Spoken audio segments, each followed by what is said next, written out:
प्रिय देशवासियों, नमस्कार। हम सभी ने बीते दिनों में देश का सामर्थ्य और उसका संयम दोनों देखा है। मैं सबसे पहले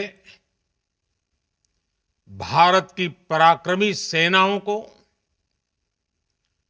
सशस्त्र बलों को,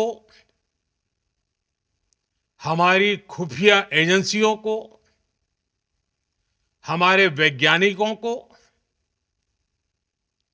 हर भारतवासी की तरफ से सैल्यूट करता हूं। हमारे वीर सैनिकों ने ऑपरेशन सिंदूर के लक्ष्यों की प्राप्ति के लिए असीम शौर्य का प्रदर्शन किया। मैं उनकी वीरता को, उनके साहस को, उनके पराक्रम को आज समर्पित करता हूं हमारे देश की हर माता को, देश की हर बहन को और देश की हर बेटी को ये पराक्रम समर्पित करता हूं। साथियों, 22 अप्रैल को पहलगाम में आतंकवादियों ने जो बर्बरता दिखाई थी, उसने देश और दुनिया को झकझोर दिया था। छुट्टियां मना रहे निर्दोष मासूम नागरिकों को धर्म पूछकर उनके परिवार के सामने, उनके बच्चों के सामने बेरहमी से मार डालना, यह आतंक का बहुत विभत्स चेहरा था, क्रूरता थी। ये देश के सद्भाव को तोड़ने की घिनौनी कोशिश भी थी। मेरे लिए व्यक्तिगत रूप से ये पीड़ा बहुत बड़ी थी।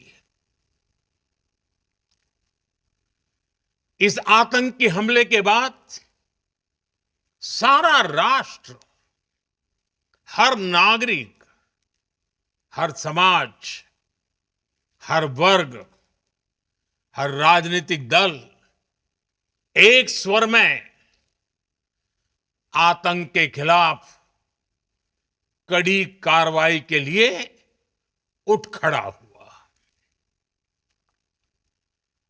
हमने आतंकवादियों को मिट्टी में मिलाने के लिए भारत की सेनाओं को पूरी छूट दे दी और आज हर आतंकी,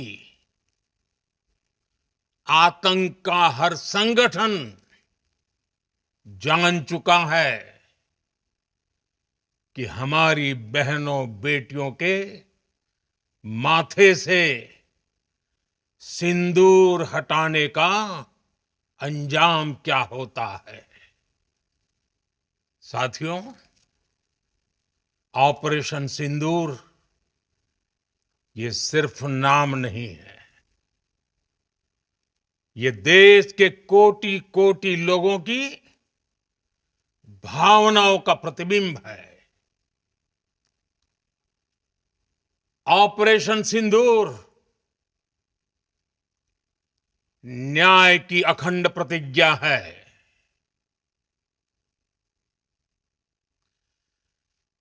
6 मई की देर रात, 7 मई की सुबह पूरी दुनिया ने इस प्रतिज्ञा को परिणाम में बदलते देखा है। भारत की सेनाओं ने पाकिस्तान में आतंक के ठिकानों पर, उनके ट्रेनिंग सेंटर्स पर सटीक प्रहार किया। आतंकियों ने सपने में भी नहीं सोचा था कि भारत इतना बड़ा फैसला ले सकता है। लेकिन जब देश एकजुट होता है, नेशन फर्स्ट की भावना से भरा होता है, राष्ट्र सर्वोपरि होता है, तो फौलादी फैसले लिए जाते हैं, परिणाम लाकर दिखाए जाते हैं। जब पाकिस्तान में आतंक के अड्डों पर भारत की मिसाइलों ने हमला बोला, भारत के ड्रोन्स ने हमला बोला, तो आतंकी संगठनों की इमारतें नहीं, बल्कि उनका हौसला भी थर्रा गया। बहावलपुर और मुरिद के जैसे आतंकी ठिकाने एक प्रकार से ग्लोबल टेररिज्म की यूनिवर्सिटीज रही है। दुनिया में कहीं पर भी जो बड़े आतंकी हमले हुए हैं, चाहे 9/11 हो, चाहे लंदन ट्यूब बॉम्बिंग हो, या भारत में दशकों से जो बड़े बड़े आतंकी हमले हुए हैं, उन सब के तार कहीं ना कहीं आतंक के इन्हीं ठिकानों से जुड़ते रहे हैं। आतंकियों ने हमारी बहनों का सिंदूर उजाड़ा था, इसलिए भारत ने आतंक के ये हेडक्वार्टर्स उजाड़ दिए। भारत के इन हमलों में 100 से अधिक खूंखार आतंकवादियों को मौत के घाट उतारा गया है। आतंक के बहुत सारे आका बीते 2.5-3 दशकों से खुलेआम पाकिस्तान में घूम रहे थे, जो भारत के खिलाफ साजिशें करते थे। उन्हें भारत ने एक झटके में खत्म कर दिया। साथियों, भारत की इस कार्रवाई से पाकिस्तान घोर निराशा में गिर गया था, हताशा में गिर गया था, बौखला गया था। और इसी बौखलाहट में उसने एक और दुस्साहस किया। आतंक पर भारत की कार्रवाई का साथ देने के बजाय पाकिस्तान ने भारत पर ही हमला करना शुरू कर दिया। पाकिस्तान ने हमारे स्कूलों, कॉलेजों को, गुरुद्वारों को, मंदिरों को, सामान्य नागरिकों के घरों को निशाना बनाया। पाकिस्तान ने हमारे सैन्य ठिकानों को निशाना बनाया। लेकिन इसमें भी पाकिस्तान खुद बेनकाब हो गया।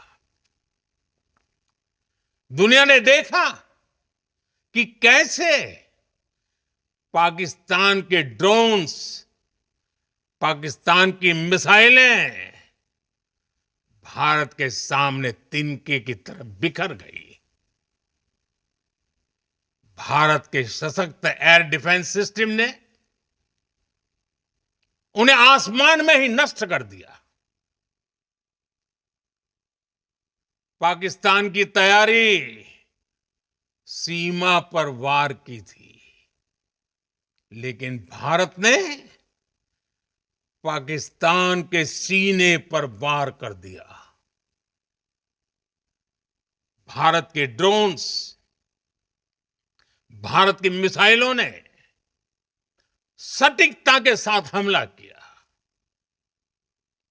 पाकिस्तानी वायुसेना के उन एयरबेस को नुकसान पहुंचाया, जिस पर पाकिस्तान को बहुत घमंड था। भारत ने पहले 3 दिनों में ही पाकिस्तान को इतना तबाह कर दिया जिसका उसे अंदाजा भी नहीं था। इसलिए भारत की आक्रामक कार्रवाई के बाद पाकिस्तान बचने के रास्ते खोजने लगा। पाकिस्तान दुनिया भर में तनाव कम करने के लिए गुहार लगा रहा था और बुरी तरह पीटने के बाद इसी मजबूरी में 10 मई की दोपहर को पाकिस्तानी सेना ने हमारे डीजीएमओ को संपर्क किया। तब तक हम आतंकवाद के इंफ्रास्ट्रक्चर को बड़े पैमाने पर तबाह कर चुके थे। आतंकियों को मौत के घाट उतार दिया गया था। पाकिस्तान के सीने में बसाए गए आतंक के अड्डों को हमने खंडहर बना दिया था। इसलिए जब पाकिस्तान की तरफ से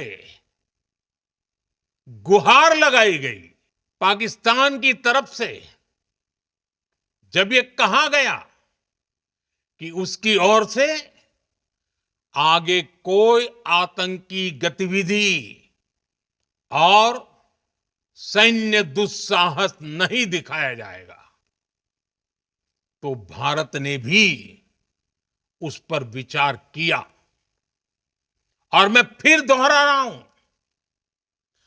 हमने पाकिस्तान के आतंकी और सैन्य ठिकानों पर अपनी जवाबी कार्रवाई को अभी सिर्फ स्थगित किया है। आने वाले दिनों में हम पाकिस्तान के हर कदम को इस कसौटी पर मापेंगे कि वो क्या रवैया अपनाता है। साथियों, भारत की तीनों सेनाएं, हमारी एयरफोर्स, हमारी आर्मी और हमारी नेवी, हमारी border security force BSF, Bharat के अर्धसैनिक बल लगातार अलर्ट पर है। सर्जिकल स्ट्राइक और एयर स्ट्राइक के बाद अब ऑपरेशन सिंदूर आतंक के खिलाफ भारत की नीति है। ऑपरेशन सिंदूर ने आतंक के खिलाफ लड़ाई में एक नई लकीर खींच दी है, एक नया पैमाना, न्यू नॉर्मल तय कर दिया है। पहला, भारत पर आतंकी हमला हुआ तो मुंह तोड़ जवाब दिया जाएगा।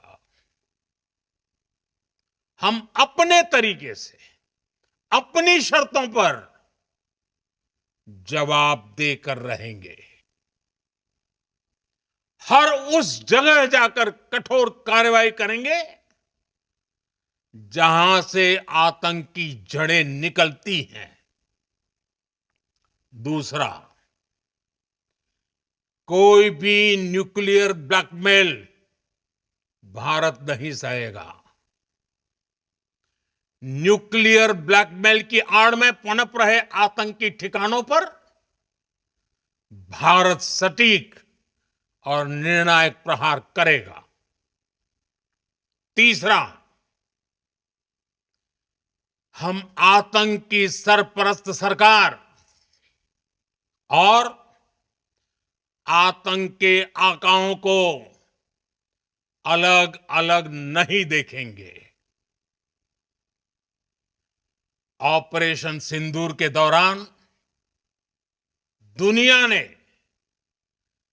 पाकिस्तान का वो घिनौना सच फिर देखा है, जब मारे गए आतंकियों को विदाई देने पाकिस्तानी सेना के बड़े बड़े अफसर उमड़ पड़े। स्टेट स्पॉन्सर्ड टेररिज्म का ये बहुत बड़ा सबूत है। हम भारत और अपने नागरिकों को किसी भी खतरे से बचाने के लिए लगातार निर्णायक कदम उठाते रहेंगे। साथियों, युद्ध के मैदान पर हमने हर बार पाकिस्तान को धूल चटाई है और इस बार ऑपरेशन सिंदूर ने नया आयाम जोड़ा है। हमने रेगिस्तानों और पहाड़ों में अपनी क्षमता का शानदार प्रदर्शन किया और साथ ही न्यू एज वॉरफेयर में भी अपनी श्रेष्ठता सिद्ध की। इस ऑपरेशन के दौरान हमारे मेड इन इंडिया हथियारों की प्रामाणिकता सिद्ध हुई। आज दुनिया देख रही है 21वीं सदी के वॉरफेयर में made in India defence equipments, इसका समय आ चुका है। साथियों, हर प्रकार के आतंकवाद के खिलाफ हम सभी का एकजुट रहना, हमारी एकता हमारी सबसे बड़ी शक्ति है। निश्चित तौर पर ये युग युद्ध का नहीं है, लेकिन ये युग आतंकवाद का भी नहीं है। टेररिज्म के खिलाफ जीरो टॉलरेंस, ये एक बेहतर दुनिया की गारंटी है। साथियों, पाकिस्तानी फौज,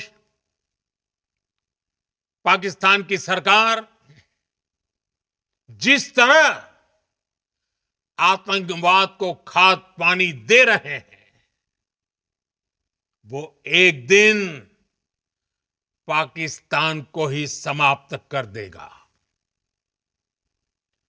पाकिस्तान को अगर बचना है तो उसे अपने टेरर इंफ्रास्ट्रक्चर का सफाया करना ही होगा। इसके अलावा शांति का कोई रास्ता नहीं है। भारत का मत एकदम स्पष्ट है। टेरर और टॉक एक साथ नहीं हो सकते। टेरर और ट्रेड एक साथ नहीं चल सकते और पानी और खून भी एक साथ नहीं बह सकता। मैं आज विश्व समुदाय को भी कहूंगा, हमारी घोषित नीति रही है अगर पाकिस्तान से बात होगी तो टेररिज्म पर ही होगी। अगर पाकिस्तान से बात होगी तो पाक ऑक्युपाइड कश्मीर पीओके उस पर ही होगी। प्रिय देशवासियों, आज बुद्ध पूर्णिमा है। भगवान बुद्ध ने हमें शांति का रास्ता दिखाया है। शांति का मार्ग भी शक्ति से होकर जाता है। मानवता शांति और समृद्धि की तरफ बढ़े, हर भारतीय शांति से जी सके, विकसित भारत के सपने को पूरा कर सके, इसके लिए भारत का शक्तिशाली होना बहुत जरूरी है। और आवश्यकता पड़ने पर इस शक्ति का इस्तेमाल भी जरूरी है। और पिछले कुछ दिनों में भारत ने यही किया है। मैं एक बार फिर भारत की सेना और सशस्त्र बलों को सैल्यूट करता हूं। हम भारतवासी के हौसले, हर भारतवासी का एकजुटता का शपथ, संकल्प, मैं उसे नमन करता हूं। बहुत बहुत धन्यवाद। भारत माता की जय। भारत माता की जय। भारत माता की जय।